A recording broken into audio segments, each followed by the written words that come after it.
समस्त रोग, शोक, दुख और विपत्ति के निवारक अतुलित बल के स्वामी मारुति नंदन भगवान बजरंगबली आप और आपके अपनों का सदैव कल्याण करें और मंगल करें।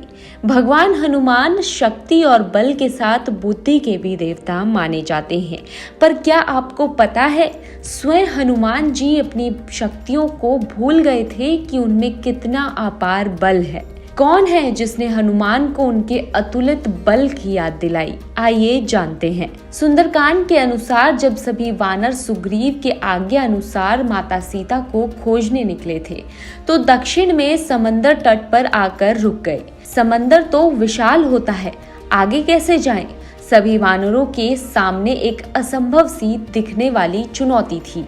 100 योजन लंबा समुद्र लांघकर माता सीता की खोज में लंका पहुंचना था, पर जाए कौन? सबसे पहले जामवंत ने असमर्थता जाहिर की। जामवंत ने कहा कि वह वृद्धावस्था के कारण ये काम नहीं कर सकते। इसके बाद अंगद ने कहा कि मैं समुद्र पार करके जा तो सकता हूँ, लेकिन फिर वापस लौट नहीं पाऊंगा। जब जामवंत और अंगद ने मना कर दिया तो जामवंत ने हनुमान जी को इस काम के लिए प्रेरित किया। हनुमान जी को उनकी शक्तियां याद दिलाई। जामवंत ने हनुमान जी से कहा, हे हनुमान, हे बलवान, सुनो, तुम चुप क्यों हो? तुम पवन पुत्र हो, बल में पवन के समान हो, तुम बुद्धि, विवेक और विज्ञान की खान हो। इस संसार में ऐसा कौन सा काम है जो हे तात तुम नहीं कर सकते हो? राम काज के लिए ही तुम्हारा अवतार हुआ है। ये बात सुनते ही हनुमान पर्वत के आकार में हो गए। जामवान के सुंदर वचन हनुमान जी के हृदय को बहुत ही भाए। वे बोले, हे भाई, तुम लोग दुख सहकर, कंद मूल फल खाकर तब तक मेरी राह देखना जब तक मैं सीता जी को देखकर लौट ना आऊं। ये काम अवश्य होगा क्योंकि मुझे बहुत ही हर्ष हो रहा है।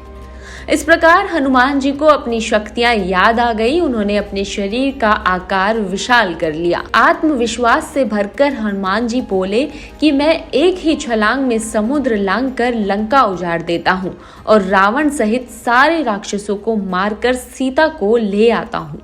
खुद की शक्ति पर हनुमान जी को इतना विश्वास हो गया।